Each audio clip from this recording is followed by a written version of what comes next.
ನಮಸ್ಕಾರ ಕಲಬುರಗಿ ರೌಂಡಪ್ಗೆ ಸ್ವಾಗತ. ನಾನು ಶುಭಾ ಎಂಪಲ್. ಬನ್ನಿ ಕ್ವಿಕ್ ಆಗಿ ನೋಡೋಣ ಇಂದಿನ ಪ್ರಮುಖ ಸುದ್ದಿಗಳನ್ನ.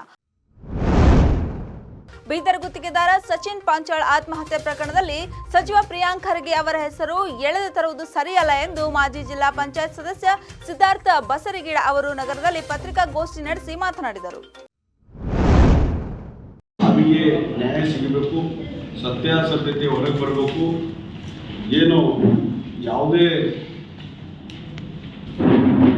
ಮುಚ್ಚುಮರೆ ಇಲ್ಲದೆ ಯಾವುದೇ ಎಂಥ ಪ್ರಮುಖ ವ್ಯಕ್ತಿಗಳಿದ್ದರೂ ಕೂಡ ಅದು ಸತ್ಯ ನ್ಯಾಯ ಸಾವಿಗೆ ನ್ಯಾಯ ಸಿಗಬೇಕಂತೂ ನಮ್ಮ ವಾದವಾಗಿದೆ.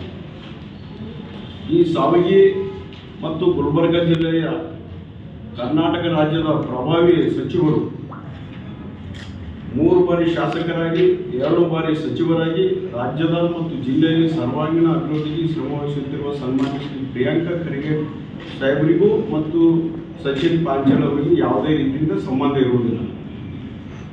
ಸುಮ್ಮನೆ ಯಾವುದೇ ರೀತಿಯಿಂದ ಇವರು ಆಪ್ತರು ಅಂತೇಳಿ ಡೆತ್ ನೋಟದಲ್ಲಿ ಆಪ್ತರು ಅಂತೇಳಿ ಏನು ಅವ್ರ ಹೆಸರು ತರ್ತಾ ಇದ್ದಾರಲ್ಲ ವಿರೋಧ ಪಕ್ಷದವರು, ಅದಕ್ಕಾಗಿ ನಾನು ಖಂಡಿಸ್ತೇನೆ. ಯಾಕಂದರೆ ಸರ್ವಾತೋಮುಖವಾಗಿ ಇವತ್ತು ಗುಲ್ಬರ್ಗ ಜಿಲ್ಲೆಯಲ್ಲಿ ಒಳ್ಳೆಯ ಅಭಿವೃದ್ಧಿ ಆಗೋಕ್ಕೆ ಕಾರಣ ಇಟ್ಟಂತಾರೆ. ಇವತ್ತು ಸನ್ಮಾನ್ಯ ಶ್ರೀ ಪ್ರಿಯಾಂಕ್ ಖರ್ಗೆ ಅವರು ಭಾಳ ಅಭಿವೃದ್ಧಿ ಪರವಾಗಿ ಚಿಂತನಶೀಲರಾಗಿ ಕೆಲಸ ಮಾಡ್ತಾಯಿದ್ದಾರೆ.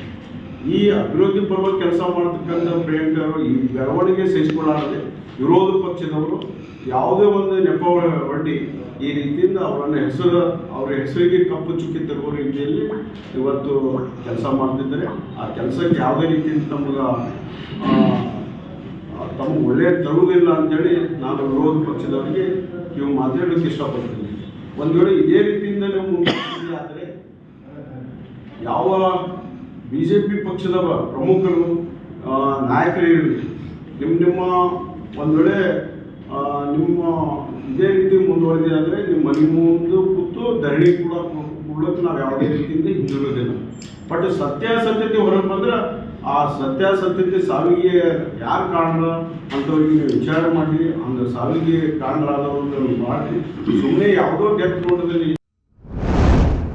ಕಿರುಕುಳಕ್ಕೆ ಗುತ್ತಿಗೆದಾರ ಸಚಿನ್ ಆತ್ಮಹತ್ಯೆ ಪ್ರಕರಣಕ್ಕೆ ಬಿಗ್ ಟ್ವಿಸ್ಟ್ ಸಿಕ್ಕಿದೆ. ಆತ್ಮಹತ್ಯೆಗೂ ಮುನ್ನ ಟೆಂಡರ್ ಪಡೆಯಲು ಕೈ ಮುಖಂಡ ರಾಜು ಕಪ್ನೂರ್ಗೆ ಹಣ ನೀಡುವುದಾಗಿ ಮೃತ ಸಚಿನ್ ಡೆತ್ ನೋಟ್ನಲ್ಲಿ ಉಲ್ಲೇಖ ಮಾಡಿದ್ದಾನೆ. ಆದರೆ ಅದು ಸುಳ್ಳು ಎಂದು ರಾಜು ಕಪ್ನೂರ್ ಸಹೋದರ ಪ್ರಕಾಶ್ ಕಪ್ನೂರ್ ದಾಖಲೆ ಬಿಡುಗಡೆ ಕೂಡ ಮಾಡಿದ್ದಾರೆ.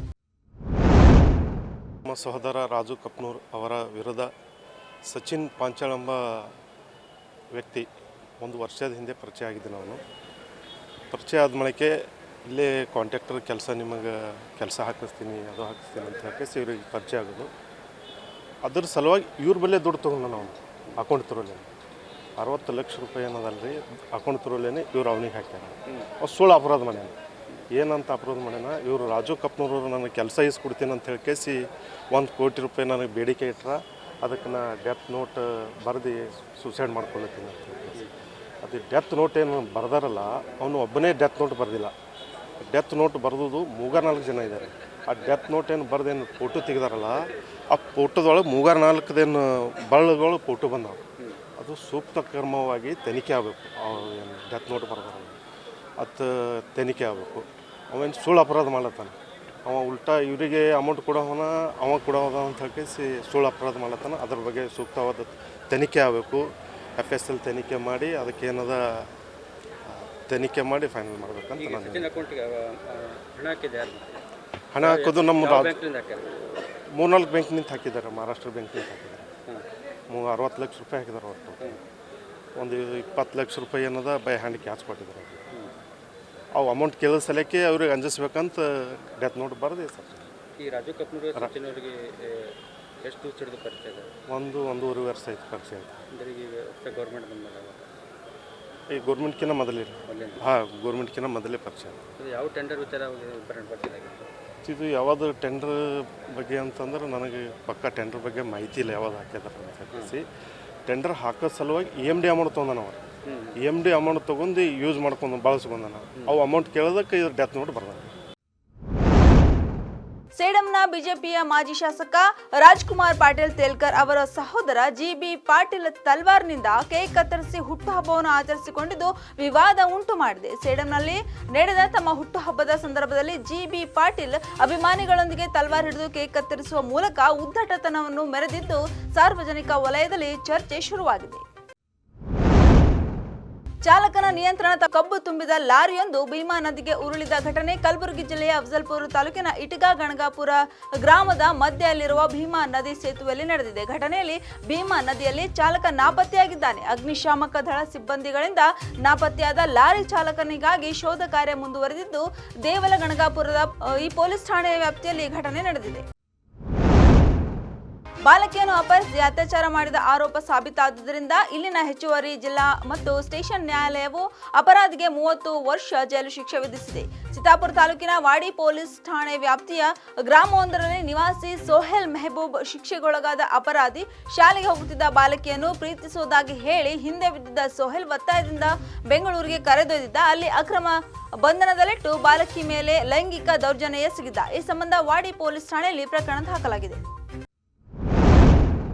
ಕಲಬುರಗಿ ನಗರದ ಇನ್ಸ್ಟಿಟ್ಯೂಟ್ ಆಫ್ ಇಂಜಿನಿಯರ್ಸ್ ವಿಶ್ವೇಶ್ವರಯ್ಯ ಭವನದಲ್ಲಿ ಜಿಲ್ಲಾ ಭೋವಿ ಸಮಾಜ ಕಲಬುರಗಿ ಹಾಗೂ ಶ್ರೀ ಸಿದ್ದರಾಮೇಶ್ವರ ಸರ್ಕಾರಿ ಅರೆ ಸರ್ಕಾರಿ ಮತ್ತು ನಿವೃತ್ತ ನೌಕರರ ಸಂಘ ಇವರ ಸಂಯುಕ್ತಾಶ್ರಯದಲ್ಲಿ ಭೂವಿ ವಡ್ಡರ ಸಮಾಜದ ಪ್ರತಿಭಾವಂತ ವಿದ್ಯಾರ್ಥಿಗಳಿಗೆ ಹಾಗೂ ಸಾಧಕರಿಗೆ ಪ್ರತಿಭಾ ಪುರಸ್ಕಾರ ಸಮಾರಂಭ ಜರುಗಿತು. ಇಂದಿನ ದಿನಗಳಲ್ಲಿ ಕೆಲವರು ಪುಸ್ತಕಗಳನ್ನು ಅಂಗಡಿಗಳಿಗೆ ಗುಜರಿ ವ್ಯಾಪಾರಿಗಳಿಗೆ ನೀಡುತ್ತಿದ್ದಾರೆ. ತಮ್ಮಲ್ಲಿರುವ ಪುಸ್ತಕಗಳನ್ನು ಜೋಳಿಗೆಗೆ ಹಾಕಿ ಶಾಲಾ ಮಕ್ಕಳಿಗೆ ಶರಣ ವಚನಗಳು, ಸ್ವಾತಂತ್ರ್ಯ ಹೋರಾಟಗಾರರ ಜೀವನ ಚರಿತ್ರೆಗಳು, ಇನ್ನಿತರ ಹಲವಾರು ಪುಸ್ತಕಗಳು ಜೋಳಿಗೆಗೆ ಹಾಕಿ ಶಾಲಾ ಮಕ್ಕಳಿಗೆ ಅನುಕೂಲವಾಗಲಿದೆ ಎಂದು ಬೆನಕನಹಳ್ಳಿಯ ಶ್ರೀ ಸಿದ್ದಲಿಂಗೇಶ್ವರ ವಿರುಕ್ತ ಮಠದ ಪರಮ ಪೂಜ್ಯ ಶ್ರೀ ಕೇದಾರಲಿಂಗ ದೇವರು ಕರೆ ನೀಡಿದರು.